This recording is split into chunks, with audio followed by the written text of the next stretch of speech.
You're listening to Everybody Pulls the Tarp, the go-to podcast for high performers. I'm Andrew Moses. Each week, you'll hear my thought-provoking conversations with Olympians, pro athletes, CEOs, elite coaches, best-selling authors, and other high performers to uncover their secrets to success. Get ready to be inspired each week when we talk about leadership, teamwork, work ethic, and more. Are you ready? Let's go.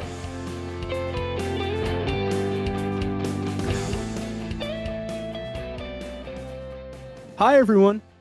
This week, my guest is golf swing and mindset coach, Dr. Rick Sessinghaus. Rick is the swing and mental coach for professional golfer and two-time major champion Collin Morikawa. In addition to his work on the golf course, Rick also coaches some of the world's top executives and teams. Rick has dedicated a large part of his career to teaching the role mental and emotional skills play in sports, business, and everyday life. He has a master's and doctorate degree in applied sports psychology and is a certified master trainer of neuro-linguistic programming. Rick and I explored the importance of simulating stressful situations, why staying curious is often the key to peak performance, how you can achieve a mastery mindset, and so much more. This conversation will help you far beyond the golf course, and it's filled with lessons to maximize your success and happiness in whatever you do.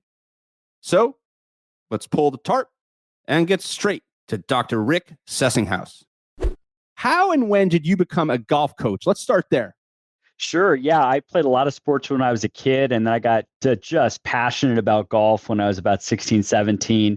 Ended up playing golf at a Division I school, Cal State Northridge, and here in Los Angeles area. And after that, I was just obsessed with it. And I didn't play at the professional level as well as I would have liked, but I just was so passionate about it that I started coaching it over 27 years ago, became a member of the PGA. And and that's basically, I've been an entrepreneur and a coach for the last 27 years and being able to be fortunate enough to coach all types of golfers, anywhere from a beginner to a tour pro. It's been an awesome journey. Rick, I'm curious, when you got into coaching, were there certain skill sets that you felt that you had that, or you needed to develop that were particularly critical to being successful? I mean, from what I understand in golf coaching, you can teach a lot of people how to play golf and some of the fundamentals of golf, but there's so many other dimensions to it. What were some of the skills that were really critical to you getting out of the gate strong in that capacity? Yeah, no, that's a great question. And I made a lot of mistakes the first few years because I thought it was just about understanding, let's say, the technical side of a golf swing and cause and effect and why the ball went where it went. And of course, that's vital. Don't get me wrong. Yet when we're talking about coaching, though, communication, getting to create relationships, listening more than talking, those things actually became much more important as my career developed. Is how do you communicate these concepts? How do you listen to your students? How do you get to learn more about how they actually learn and less about just telling them everything you know about the golf swing? So communication was a huge skill for me to develop. And how did you go about developing that? What were some of the things that you did to get better? Sure. I think some of it, unfortunately to say this, is you make a lot of errors the first couple of years of just trial and error of being one-on-one with your students.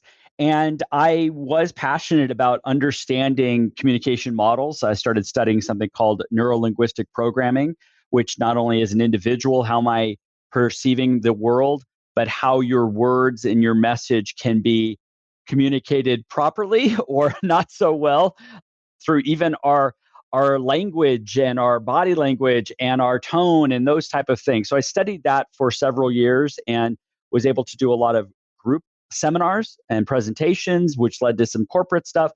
And again, like everything, you practice it more. And if you are honest with yourself with feedback afterwards, you start understanding how to improve.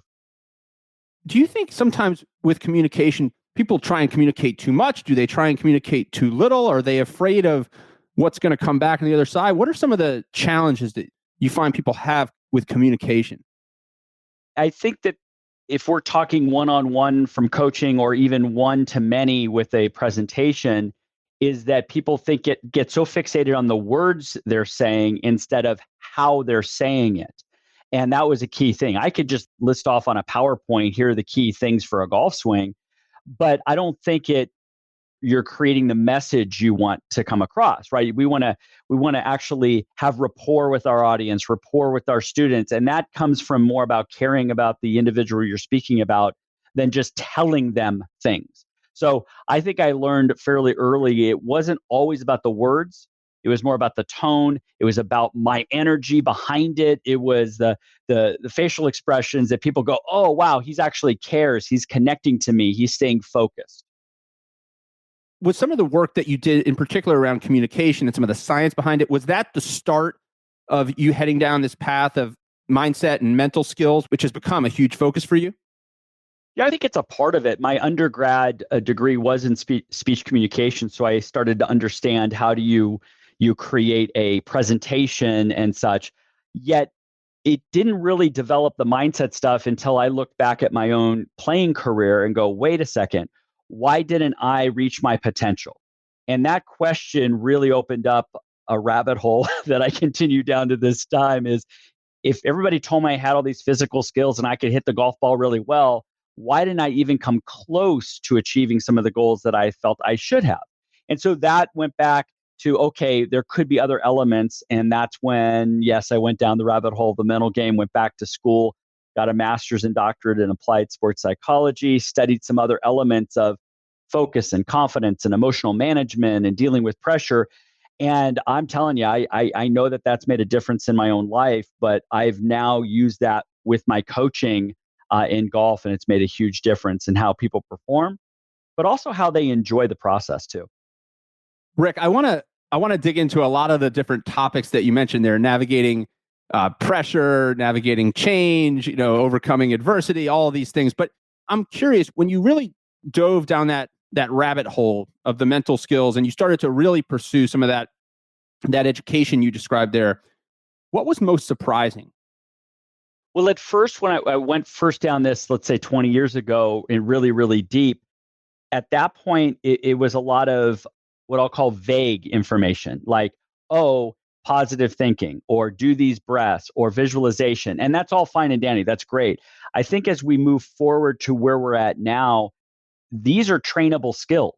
These are just like physical. I can get stronger going into a gym. I can actually train my mindset. I can do the things day in and day out to get more focused, to deal with adversity, to manage my emotions. And that's what I've been excited about these last 20 to 25 years is these are trainable skills that we know through research can be changed and can on like I said, a daily basis, if we're aware of them, we can keep strengthening those. So that's what I'm excited is these are trainable skills, not just, oh yeah, just be positive thinking. It's more than that. I think that's super interesting, Rick. A lot of people think, you're either born positive or you're not. And, whereas, if you want to put on some muscle, you head to the gym, you get a trainer and you work on a diet and you do some things. It's amazing how the mental side of performance has kind of lagged behind. And it feels like in the last, handful of years has become more prominent. I talked to a couple of mental skills professionals in Major League Baseball, and they say, it's always kind of been there to their recollection, but a lot of organizations may have had one person or two people in the organization that kind of held themselves out as a mental skills professional. And, they were in the front office. They might have been there in spring training. Now organizations, they all have different numbers, but some of them could have 6, 7, 8, 10 of these folks in the organization. They're at spring training. They're also traveling with the team. Some are with the major league clubs. Some are in the minor league facilities. And it's front and center. And the players are really embracing some more than others. But it's interesting. Do you think we're just in, like, to stay on the baseball analogy or let's go to the golf, right? Are we on the second hole of this mental skills wave, or are we, on the back nine? Where do you think we are in kind of looking at it as a society? Yeah, what I'm excited is that it's definitely getting embraced more and more. And if we're going to use 18 holes as a kind of the analogy here, is that I think we're definitely still on the front nine of it, and there's more acceptance. They're embracing it. And I think the other thing in the last few years that we've seen, golf and outside of golf, is now instead of just talking about mindset, we're talking about mental health. Now, I am not a clinical psychologist. So I want to make that clear. I'm more on the performance end, but we're now seeing that mental health is becoming a priority for athletes and organizations. And with that, there are going to be more experts that are going to be hired in this. So it's beyond performance. And I'm excited about that too, because yes, it's great to win golf tournaments and to win World Series. Yet I think we're losing that the resource we have here, and I hate to say it as a resource, but it's looked upon that, is the actual athlete. And they need to be looked at not only physically, but emotionally and mental. And I think we're seeing a huge step forward in understanding that people need support and that these skills can be certainly trained and developed. So I think we're it's going to be skyrocketing even more and more acceptance. And I'm very excited about that. Rick, you've worked with some of the world's top athletes, executives, and teams. One person in particular that I know you've spent a ton of time working with is PGA champion Collin Morikawa. You've worked with him since he's about 8 years old, I understand. And I'm curious, one of the things I read about the relationship with you and Collin is that he has said that something like 70% of the time that you guys spend together is on the course working on things as opposed to on the range. Now, talk to me about that. Like, what's maybe typical, and then what's your approach? Sure. And why? Yeah, no, and I think golf's a very unique sport is that it's been coached and taught in a much different way than even other sports. So a typical golf instructor student would be they do it on a driving range setting on even a mat, or yeah, it could be off grass also, but it's in a flat environment to a field out in the distance, and it's in a very fixed environment. Yet I believe golf, because of the variability of the sport, should be coached on the golf course where not everything is flat.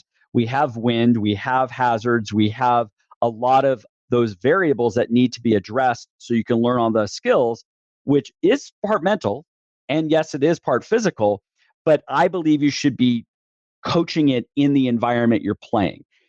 I don't think baseball, you're just going to go and throw balls to the side. You're going to be situational. You're going to understand you have runners on second and third with 2 outs. What are you going to do? I believe golf should be taught that way too. Situational. The ball's in the rough. It's in here. The whole location's back left.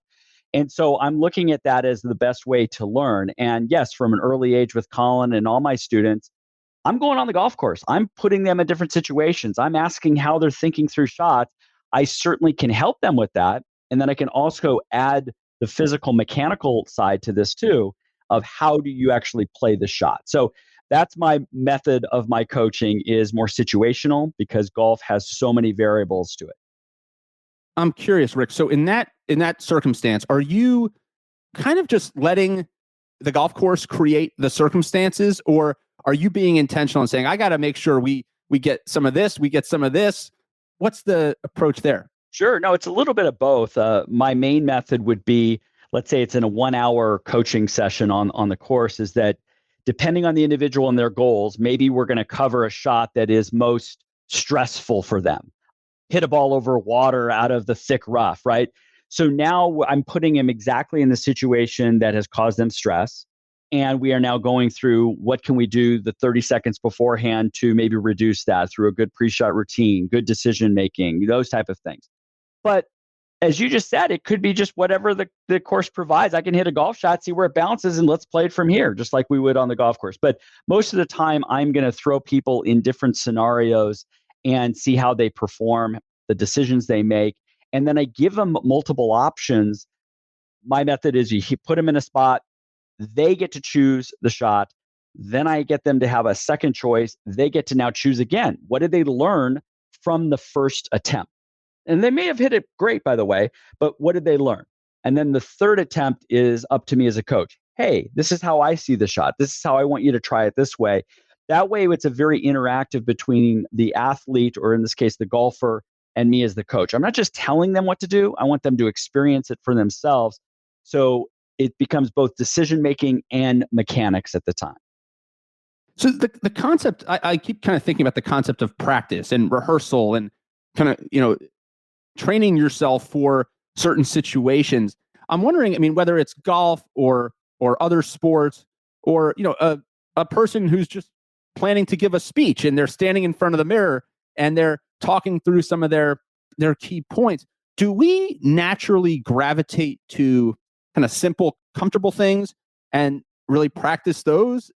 I guess, not challenge ourselves enough. Like if I'm thinking about giving a speech, I mean, should I get on a stage and crank up some speaker with some really loud music and have somebody out there throwing stuff at me and heckling me?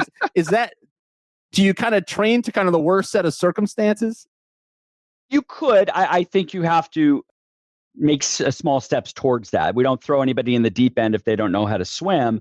Yet, I think we make incremental changes. I study something called flow, which is a form of positive psychology. And if I can push somebody 1 to 4% outside their current skill set, it helps them focus, and yet it strains them, we'll call it, but it pushes them, but at least they have a chance. But if I throw them, hey, you're going to give this in front of a Super Bowl audience and stuff like that, you would blow them out of the water, which would create a lot of anxiety and worry.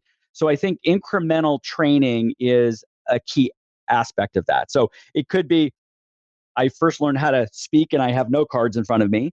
And then the note cards only have basic bullet points, and then throw away that and then do it in front of it. So I would escalate the challenge along the way, because you do want to create some competence. You want to create some confidence along the way and not just go right to the most stressful situation. You gave a very specific number there, 1 to 4%, kind of how you kind of push people in terms of that incremental growth. Is that something that you get a feel for over time as a coach, in kind of knowing just how far you can push an individual?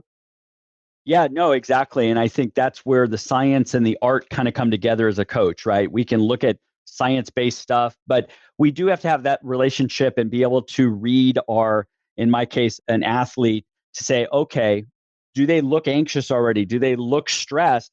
I may be pushing them too much. Okay. But the opposite end, if they're bored, I'm not stressing them at all. We want to stress people. It's a good thing. Okay.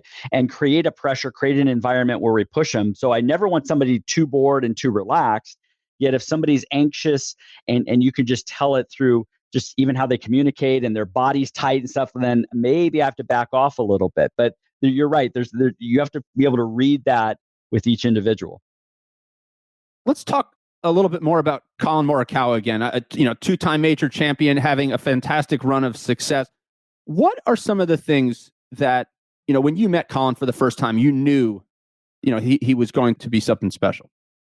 Yeah, at an early age, I met him at 8, and I've worked with a ton of talented junior golfers. So talent for most people is deemed as something physical, good hand-eye coordination, hit the ball straight, that kind of stuff. I'm going beyond that as from a talent standpoint. I'm going with somebody who has a mindset of being focused in the present moment, somebody who's very curious, somebody who's passionate about what they do, somebody who's in a growth and learning mindset, somebody who never makes excuses, right? That's not very common, to be honest with you. I've worked with a lot of really good junior golfers, and at times they're focused, at times they're curious, at times, yes, they're mentally tough, but the consistency I saw this day in and day out with Collin was elite and exceptional. And as he got older, yeah, you certainly have to have physical skills to get to the level he has.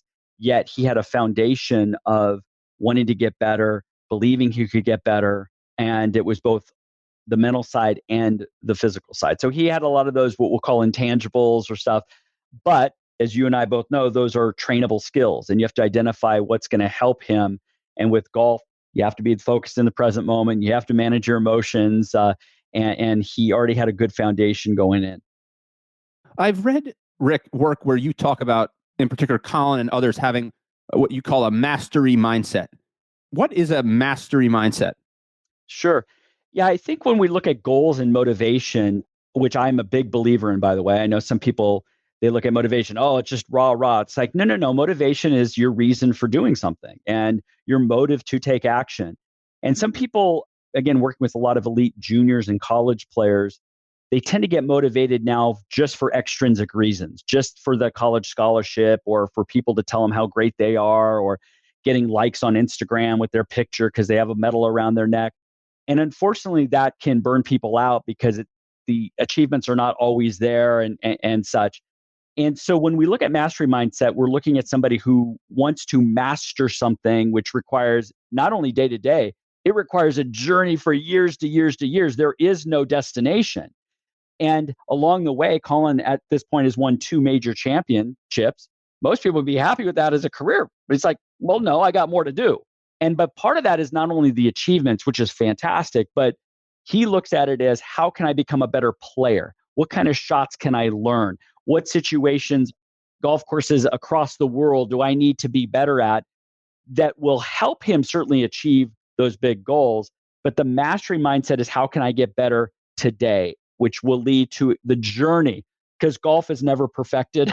Okay, even if you were Tiger Woods in his heyday, he would still agree he had to work on something. Colin, day to day, is always working on something for that. So mastery, there's no end destination, and it's looking at what can I do on a daily basis to get better. So many of the elite performers I've talked to, Rick, say, you have to be obsessed with the input, not just the desired output, right? Like you have to be so enthusiastic about putting in the work and making the deposits in the bank, if you will, every single day.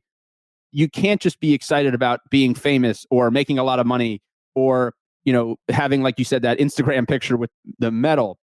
How do you go about, I guess, for somebody who maybe isn't focusing on the right things, how do they get themselves focused on the right things? Yeah, no. So part of motivation is your why statement. We can call that your purpose. We can call that underlying is you're passionate for doing something. And yeah, I mean, I'll use golf as that I've had my ups and downs with the game. I haven't always enjoyed playing poorly. I get that. But when we see long-term achievement and success, it's those that are passionate. And part of it is remembering why you took up the game of golf or a sport or your career in the first place. And there was probably curiosity. There was probably a childlike quality of just loving to do what you're doing. So sometimes I just ask people some of those questions to tap back into those reasons. Now, things change, but it's like, with a lot of college players I work with, I'm looking at their perspective on things. Is sometimes they get into an entitled, like, yeah, I should do this, and the coaches should do this. Like, wait, time out. Nobody should do anything. Okay, you are the one who needs to earn these things. You need to want to actually enjoy, like you say, enjoy this process, the inputs of what's coming in. And so I try to ask a lot of questions. Why are you doing this in the first place? What in today's practice do you want to achieve? And that could be, hey, I want to hit the ball better. Great. So that goals can become a way to kickstart passion. Awesome. But I try to go down to like when we're a kid, right? You play baseball for the first time, or I play golf for the first time. There's a childlike love and passion about it that I do want to tap people back into. But if you give them some good goals too, and you bring the passion and the goals together, I think that's a good match for as we get older. Rick, I'll never forget Olympic soccer star and World Cup champion Christine Lilly told me once, she said, I started playing soccer and my favorite thing about soccer was the orange slices that you got at the end of the game. And no matter how complicated or challenging things got, or how many gold medals or World Cups I was participating in, I always reminded myself that I got into this for the orange slices, and it helped her. Exactly. And I think when you do something for a long time, 5, 10, 15, 20 years, you do lose some of that. And I'll be with some players out on the golf course, and I'll just look around and say, look how beautiful it is. And they go, wow, it's been a while since I've actually looked at the surrounding that I'm in, or wow, that was actually a good shot I just hit, or this is really cool that I get to be playing in this part of the world. So you bring up a good point, is that those are those little things that we sometimes either take for granted or we just forget about. And I'm with you. Tap into those little things like, yeah, that was the cool part after the game. And we got to all go to the pizza parlor and have fun celebrating whether you won or lost. It didn't matter. You're just with your friends. So when things are going well, how do you keep that momentum and the discipline to keep things going well? I think a couple things. I mean, I break goals down into long term and short term. So because I achieved this goal, and I should celebrate it, by the way, I believe it's very important to celebrate what you did well. Most people are geared to beat themselves up when things are not going so well. So I think it's important to take ownership of, hey, this worked. Awesome. Yet I already know I have these goals 6 months from now, year, 5 years from now. So getting a perspective on that. I think I like to look at when you do achieve success or a certain achievement, is to take the time of understanding, how did that happen? Okay. I know not all achievements are in your control. The golfer could play some of its best golf and somebody else could play better. I get that. But to say, hey, I really did well, I'm really proud of how I performed, what led to that, I think is a very important question, because I know a lot of people say, hey, you learn the most from failure. I get that. But I think you learn a ton from success, because we do want to repeat that. I want to repeat my mindset. I want to repeat my focus. What did I do before the round? What did I do in preparation? So we have those clues for success that we can keep doing day in and day out.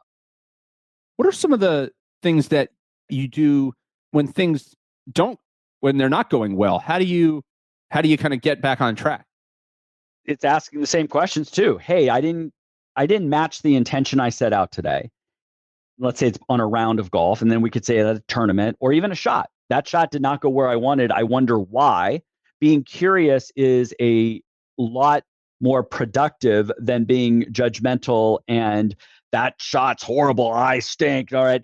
Those opinions and those judgments are not going to move us forward. But if it's, oh, wow, that ball went 40 yards left, that's not my intention, I wonder why, I'm already in a curious learning mindset I'm not saying you fix it immediately, but you're now more aware of that. But if too often, and people are very high achievers, I get it, but they have these standards that it's just, that's bad, I'm horrible, I can't believe this, and there's no learning that's occurring.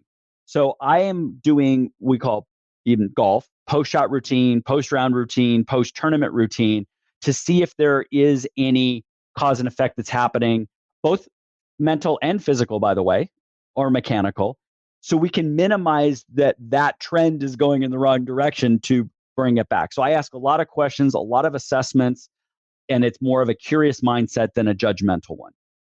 The curious over judgmental, that's really fascinating. And I think it's such an important mindset shift. I know I'm going to take that away with me into a lot of the things that I do. That's really, really interesting. Rick, before I let you go, I mean, anybody listening who wants to improve at something, what are one or two little things that they can do today, tomorrow, to put themselves on the path they want to head down? Sure. Two quick ones is being very clear on what is success mean to that person. It's not just always achievement. And then why is that important to go down that road? You and I both know that high achievers, there's a lot of sacrifice involved. There's a lot of work to be involved.